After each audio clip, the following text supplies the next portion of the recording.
रात के 12 बजे पुणे का चिंचवड़ रेलवे स्टेशन खाली हो चुका था, क्योंकि पुणे से मुंबई के बीच चलने वाली ट्रेन मुंबई पुणे एक्सप्रेस आज 3 घंटे लेट थी। सभी यात्री धीरे धीरे कर दूसरी ट्रेन या अन्य साधनों से निकल चुके थे, मगर जतिन अभी भी वहां खड़ा ट्रेन का इंतजार कर रहा था।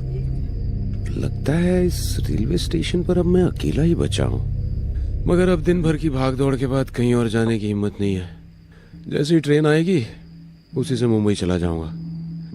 खुद से बातें करते हुए जतिन प्लेटफॉर्म पर इधर उधर देख रहा था। फुट ओवर ब्रिज की सीढ़ियों के नीचे कुछ भिखारी सो रहे थे। तभी एक भिखारी उसके पास आया और बोला, इस वक्त तुम यहाँ क्या कर रहे हो? यहाँ अभी कोई ट्रेन नहीं आने वाली है। मुंबई पुणे एक्सप्रेस आने वाली है, वो जो 3 घंटे लेट है। अच्छा, वो ट्रेन रात के वक्त उस ट्रेन में सफर करोगे? अपना ध्यान रखना, किसी अनजान से बात मत करना। उसकी रहस्यमयी बातें जतीन को कुछ अजीब लग रही थी। वो सम्मोहित सा उस भिखारी को देख रहा था। उसे होश ही नहीं था कि ट्रेन आ चुकी थी। वो उससे कुछ बोल पाता उसके पहले ही ट्रेन चलने का सिग्नल हो गया।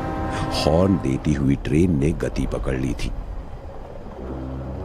जतिन उस स्टेशन से ट्रेन में चढ़ने वाला अकेला यात्री था और उसकी आंखों के आगे वो ट्रेन निकल जाती उससे पहले ही ट्रेन के आखिरी कोच में जैसे तैसे वो चढ़ गया। उसने दरवाजे से भिखारी की तरफ देखा तो वो भिखारी अभी भी रहस्यमय तरीके से मुस्कुरा रहा था। अचानक हुई इस भाग दौड़ से जतिन की सांस फूलने लगी थी। वहीं दरवाजे के पास खड़े खड़े उसने खुद को रिलैक्स किया और फिर खाली सीट पर जाकर बैठ गया। आंखें बंद करके वो कुछ सोच रहा था। खिड़की से बाहर की ठंडी हवा उसकी रूह को सुकून दे रही थी। तभी उसे एहसास हुआ कि कोई उसके करीब तेजी से सांसें ले रहा है। उसने आंखें खोलकर देखा तो उसके पास कोई नहीं था।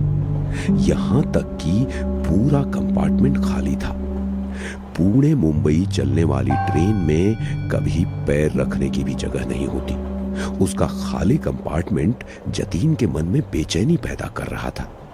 वो अपनी सीट पर से खड़ा हुआ और कंपार्टमेंट में नजर घुमाई तो दूसरे दरवाजे के पास वाली सीट पर एक व्यक्ति बैठा हुआ था। उसे देख जतिन की सांस में सांस आई। वो उसकी पास वाली सीट पर जाकर बैठ गया। वो व्यक्ति जतिन को देखकर रहस्यमय तरीके से मुस्कुराने लगा, मगर उसकी आंखों में एक सूनापन था। शायद लेट हो जाने की वजह से ट्रेन पूरी खाली है।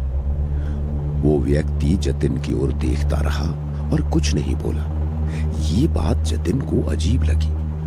वो आंखें बंद करके दोबारा बैठ गया, मगर उसे अजीब सी बेचैनी होने लगी। वो खिड़की से बाहर देखने लगा। बाहर धूप अंधेरा था। ट्रेन चल के काफी देर हो गई थी, मगर कोई स्टेशन नहीं आया। ये बात जतिन को हैरान कर रही थी। क्या देख रहे हो कि अभी तक कोई स्टेशन क्यों नहीं आया?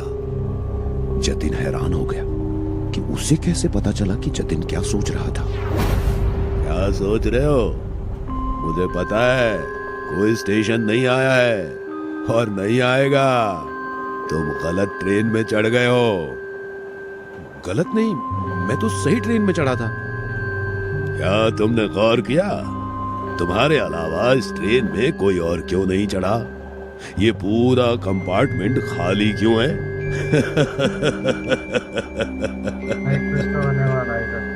जतिन को अब उसकी बात पर यकीन हो रहा था। उसने गेट के पास खड़े होकर देखा तो बाहर सिर्फ अंधेरा नजर आ रहा था। दूसरे कंपार्टमेंट में जाने के लिए कोई रास्ता नहीं था। वो वापस अपने जगह पर आकर बैठा और उसने नजर उठाकर देखा तो उसके सामने बैठे हुए इंसान के सर से खून बह रहा था। उसका सर कुचला हुआ और आंखें निकली हुई थी। ये देख जतिन डर गया और उससे दूर भागने लगा। वो व्यक्ति उसके करीब आ रहा था। जतिन डरते हुए दरवाजे के एक कोने में खड़ा हो गया। उसकी आंखें बंद थीं। तभी उसे अपने कंधे पर किसी के हाथ का एहसास हुआ। उसने आंखें खोली तो सामने वही व्यक्ति नॉर्मल तरीके से खड़ा था। क्या हुआ? इस तरह क्यों चीख रहे थे? कोई दिक्कत है? वो अभी मैंने, अरे आपका चेहरा तो ठीक है, अभी तो खून बह रहा था। अरे वो खून, वो तो बरसों पहले मुझे चोट लगी थी, उसके कारण तुम्हें नजर आया होगा। बरसों पहले की चोट का खून अब? हाँ, करीब 20 साल पहले इसी ट्रेन से सफर कर रहा था मैं। उस दिन भी ये ट्रेन लेट हो गई थी। प्लेटफॉर्म पर मेरे साथ 1-2 पैसेंजर ही थे। मैं ट्रेन में चढ़ा तो मेरे पीछे कुछ शराबी भी चढ़ गए। पूरी ट्रेन खाली थी, उसके बावजूद जगह के लिए मेरे साथ हाथापाई करने लगे और थोड़ी सी बहस हुई तो उन लोगों ने मुझे चलती हुई ट्रेन से बाहर फेंक दिया। मेरा सर बिजली के पोल से टकराया और उसमें से खून की धार बह गई। मैं पटरी पर गिर गया। इसके पहले कि मैं खुद को संभाल पाता, एक ट्रेन धड़धड़ाते हुए मेरे ऊपर से गुजर गई। तब से मैं इस ट्रेन में उन लोगों को तलाश रहा हूं। न जाने कब मेरी तलाश पूरी होगी। कहते हुए उस व्यक्ति के चेहरे पर मायूसी के भाव आ गए। वैसे आप कहानी अच्छी सुना लेते हैं। यदि आपके ऊपर से ट्रेन निकल जाती तो इस वक्त आप जिंदा नहीं होते। किसने कहा तुमसे कि मैं जिंदा हूं? मैं तो मर चुका हूं। कितना बेहुदा मजाक है। मुझे इस तरह का मजाक बिल्कुल पसंद नहीं है।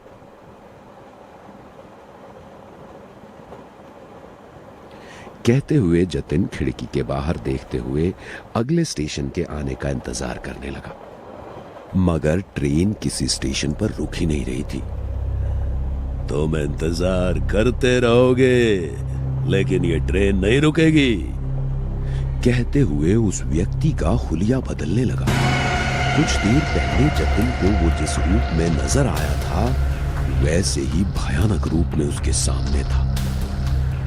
डरते हुए जतिन ने चेन खींचकर ट्रेन को रोकने की कोशिश की, मगर जैसे ही उसने चेन खींची, ट्रेन की स्पीड और बढ़ गई। झटका लगने के कारण वो जमीन पर गिर गया और वो व्यक्ति उसके सामने आ गया। मैंने तुम्हारा क्या बिगाड़ा है? क्या चाहते हो मुझसे? मैं तो तुम्हें जानता भी नहीं, मुझे जाने दो। कहते हुए जतिन उससे दया की भीख मांगने लगा, मगर वो व्यक्ति उसे और डराने लगा। उसके सर से बहने वाला खून जतिन के ऊपर गिर रहा था। डर के कारण जतिन की हालत खराब होने लगी। तभी अचानक वो व्यक्ति पीछे हट गया। जतिन ने राहत की सांस ली। क्या तुम सच में मेरी मदद कर सकते हो? मुझे छोड़ दो, मैं आपके लिए कुछ भी करने को तैयार हूं। जतिन ने कह तो दिया था, मगर डर के कारण उसकी हालत खराब थी। वो जिंदा लाश की तरह आंखें फाड़े उसे देख रहा था। मुझे मुक्ति चाहिए, बोलो, दिला सकते हो मुझे मुक्ति? मुक्ति? मगर मैं आपको कैसे मुक्ति दिला सकता हूं? जतिन का दिल तेजी से धड़क रहा था। उसकी धुंधली समझ में ये बात साफ हो चुकी थी कि वो किसी सामान्य स्थिति में नहीं था। ट्रेन, वो व्यक्ति और पूरी रात सब कुछ एक बुरे सपने जैसा लग रहा था, जिससे वो जाग नहीं पा रहा था। उसकी आंखों में डर और उलझन थी, मगर उसके सामने खड़ा शख्स उसे जाने ही नहीं दे रहा था। मैं आपको मुक्ति कैसे दिला सकता हूं? वो व्यक्ति अब गंभीर हो चुका था। उसकी आंखों में अब वो सूनापन नहीं था। उसने धीरे से कहा, ये ट्रेन उस रात से अब तक चल रही है। हर बार एक नया यात्री चढ़ता है और फिर उसी की तरह भाग्य को जीता है। जतिन पूरी तरह स्तब्ध था। उसकी सांसें थम गईं। उसके दिमाग में सवाल उठने लगे, कहीं वो भी तो इस ट्रेन में हमेशा के लिए फंसने वाला नहीं। तुम मुझे मुक्ति दिला सकते हो अगर तुम इस ट्रेन की गुत्थी सुलझा सको। मुझे इस ट्रेन से कोई बाहर निकाल सकता है तो वो तुम हो। तुम वही आखिरी यात्री हो जो यहां से बाहर जा सकता है, लेकिन इसकी एक कीमत है। क्या कीमत? व्यक्ति ने जतिन की आंखों में गहरी नजर डाली और धीरे से बोला, तुम्हें अपनी जगह मेरे लिए छोड़नी होगी। अगर तुम इस ट्रेन से बचना चाहते हो तो तुम्हें उस यात्री का रोल निभाना होगा जो हर बार मरता है। तुम्हारी मुक्ति उसी में है, लेकिन तुम्हारा सफर यहीं खत्म होगा। जतिन की आंखों में डर साफ दिखाई देने लगा। उसकी समझ में नहीं आ रहा था कि वो क्या करे। बाहर कोई स्टेशन नहीं था और ट्रेन रुकने का नाम ही नहीं ले रही थी। व्यक्ति की बातों में छिपे रहस्य ने उसकी हालत और खराब कर दी थी।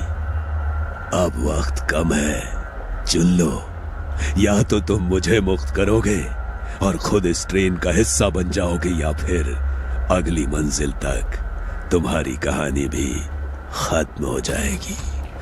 जतिन के सामने अब केवल दो विकल्प थे। या तो वो खुद को इस ट्रेन का हिस्सा बना ले और उस आदमी को मुक्त कर दे, या खुद ही हमेशा के लिए इस ट्रेन का एक भूत बन जाए। जतिन ने हिम्मत जुटाई और एक बार आखिरी बार खिड़की के बाहर देखा, लेकिन अब वहां केवल घना अंधकार था और ट्रेन की गड़गड़ाहट उसके दिल के धड़कनों के साथ एक हो गई थी।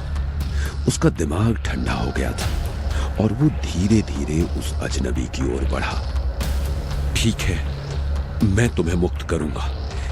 जैसे ही जतिन ने ये शब्द कहे, ट्रेन अचानक रुक गई। घबराहट के बावजूद जतिन ने महसूस किया कि पूरा कंपार्टमेंट एक ठंडी हवा से भर गया था। वो व्यक्ति मुस्कुराया